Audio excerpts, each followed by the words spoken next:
ಕನ್ನಡ ಶಿಗರಿಪಿ 150 ಅಕ್ಷರಗಳ ವೇಗ. ಅಭ್ಯಾಸ 37. ಮಾನ್ಯ ಸಭಾಪತಿಗಳೇ, ರಾಜ್ಯಪಾಲರ ಭಾಷಣದಲ್ಲಿ ಅಡಕವಾಗಿರುವ ಆಹಾರ ಮತ್ತು ಇತರ ವಿಷಯಗಳ ಬಗ್ಗೆ ನಮ್ಮ ವಿರೋಧ ಪಕ್ಷದ ನಾಯಕರು ಹಾಗೂ ಸ್ವತಂತ್ರವಾಗಿ ಬಂದಿರುವ ಸದಸ್ಯರು ಹಲವಾರು ಪ್ರಶ್ನೆಗಳನ್ನು ಎತ್ತಿದ್ದಾರೆ. ಇದರ ಜೊತೆಗೆ ವೈಯಕ್ತಿಕವಾಗಿ ಮತ್ತು ಸಾಮೂಹಿಕವಾಗಿ ಟೀಕೆ ಟಿಪ್ಪಣಿಗಳನ್ನು ಮಾಡಿದ್ದಾರೆ.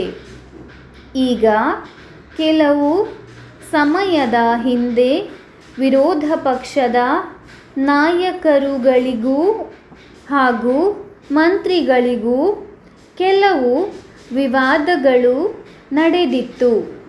ಇದರಿಂದ ನಮಗೇನು ಗೊತ್ತಾಗುತ್ತದೆ ಎಂದರೆ, ರಾಜಕೀಯ ವ್ಯಕ್ತಿಗಳು ಯಾವ ಪಕ್ಷಕ್ಕೆ ಸೇರಿರಲಿ, ಅವರು ತಮ್ಮ ಕಾರ್ಯವನ್ನು ಹಾಗೂ ನೀತಿ ನಿಷ್ಠೆಗಳನ್ನು ಅರಿತುಕೊಂಡು ನಡೆಯುತ್ತಿದ್ದಾರೆಯೇ ಇಲ್ಲವೇ ರಾಜ್ಯಾಂಗಗಳ ಅನುಗುಣವಾಗಿ ಕೆಲಸ ಮಾಡುತ್ತಿದ್ದಾರೋ ಇಲ್ಲವೋ ಎನ್ನುವ ಒಂದು ಶಂಕೆ ಬರುತ್ತದೆ. ಅವರು ಹೇಳುವುದು ಅಷ್ಟಾಗಿ ಯಾವುದು ನಿಜಕ್ಕೆ ದೂರವಾದುದೇನಲ್ಲ. ಬೆಲೆ ಏರಿಕೆ ಹಾಗೂ ಜೀವನಾವಶ್ಯಕ ವಸ್ತುಗಳ ಬೆಲೆ ಏರಿಕೆ ಬರೀ ನಮ್ಮ ರಾಜ್ಯಕ್ಕೆ ಮಾತ್ರ ಸೀಮಿತವಲ್ಲದಿದ್ದರೂ ನಮ್ಮ ರಾಜ್ಯದಲ್ಲೇ ಹೆಚ್ಚು ಆಹಾರ ಅಭಾವ ಇದೆ ಎನ್ನುವ ಒಂದು ಶಂಕೆ ಬರುವಂತೆ ಹೇಳುತ್ತಾರೆ. ಇದು ನಮ್ಮ ರಾಜ್ಯದಲ್ಲೇ ಅಲ್ಲ, ಇಡೀ ವಿಶ್ವದಲ್ಲೇ ಇಂದು ಇರುವಂತಹ ಒಂದು ಪರಿಸ್ಥಿತಿ. ಅದು ನಿತ್ಯ ನಾವು ಕೇಳುತ್ತಿರುವ ಸುದ್ದಿಗಳು. ನಮ್ಮ ವಿರೋಧ ಪಕ್ಷದ ನಾಯಕರು ಪೂರ್ಣವಾಗಿ ಇದನ್ನು ಅರಿತುಕೊಂಡಿಲ್ಲವೋ ಎನ್ನುವ ಒಂದು ಶಂಕೆ ನಮಗೆ ಕಾಣುತ್ತದೆ. ಇಷ್ಟು ಹೇಳಿ ನನ್ನ ಈ ಪುಟ್ಟ ಭಾಷಣವನ್ನು ಮುಗಿಸುತ್ತೇನೆ.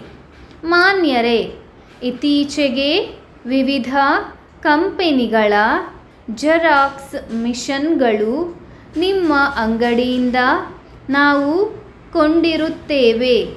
ಸದರಿ ಮಿಷನ್ಗಳ ಮೊತ್ತ ಹಣವನ್ನು ಹುಂಡಿ ಮೂಲಕ ನಿಮಗೆ ಪಾವತಿ ಮಾಡಿದ್ದು, ಸದರಿ ಮೊತ್ತವನ್ನು ನೀವು ಪಡೆದ ಬಾಬ್ತು ನಿಮ್ಮಿಂದ ನಮಗೆ ರಸೀದಿ ತಲುಪಿರುತ್ತದೆ.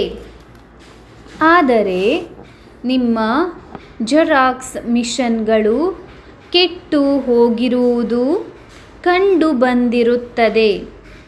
ನಮಗೆ ತಿಳಿದ ಮಟ್ಟಿಗೆ ಸದರಿ ಮಿಷನ್ಗಳು ಗುಲ್ಬರ್ಗಾನಿಂದ ಹೊಸಪೇಟೆಗೆ ಸಾಗಾಣಿಕೆ ಸಮಯದಲ್ಲಿ ಕೆಟ್ಟಿರಬಹುದೆಂದು ಭಾವಿಸಿರುತ್ತೇವೆ. ಆದುದರಿಂದ ಸದರಿ ಮಿಷನ್ಗಳನ್ನು ನಿಮಗೆ ವಾಪಸ್ಸು ಕಳುಹಿಸಿರುತ್ತೇವೆ. ಆ ಮಿಷನ್ಗಳನ್ನು ಸರಿಪಡಿಸಿ ನಮಗೆ ಹಿಂತಿರುಗಿಸಲು ಅಥವಾ ಬದಲಿಸಲು ಕೋರುತ್ತೇವೆ. ನಮ್ಮ ಸಂಸ್ಥೆಯ ಬೆಳ್ಳಿ ಹಬ್ಬವು ನಡೆಯಲಿದ್ದು, ಆಹ್ವಾನ ಪತ್ರಿಕೆಯನ್ನು ಇದರೊಡನೆ ತಮಗೆ ಕಳುಹಿಸಲಾಗಿದೆ. ತಾವು ಈ ಸಮಾರಂಭಕ್ಕೆ ಖಂಡಿತವಾಗಿ ಆಗಮಿಸಬೇಕಾಗಿ ಕೋರುತ್ತೇವೆ. ತಮ್ಮ ವಿಶ್ವಾಸಿಗಳು ಮಾನ್ಯರೇ, ಬೆಂಗಳೂರಿನಲ್ಲಿ ಸೇವೆ ಸಲ್ಲಿಸುತ್ತಿರುವ ಎಲ್ಲ ಕರ್ನಾಟಕ ಆಡಳಿತ ಸೇವಾ ಅಧಿಕಾರಿಗಳಿಗೆ ಇದೇ ತಿಂಗಳ 3ನೇ ವಾರದಂದು ವಿಧಾನಸೌಧದ 3ನೇ ಮಹಡಿಯಲ್ಲಿರುವ ಸಭಾಂಗಣದಲ್ಲಿ ಸಭೆಯನ್ನು ಕರೆಯಲು ಉದ್ದೇಶಿಸಲಾಗಿದೆ.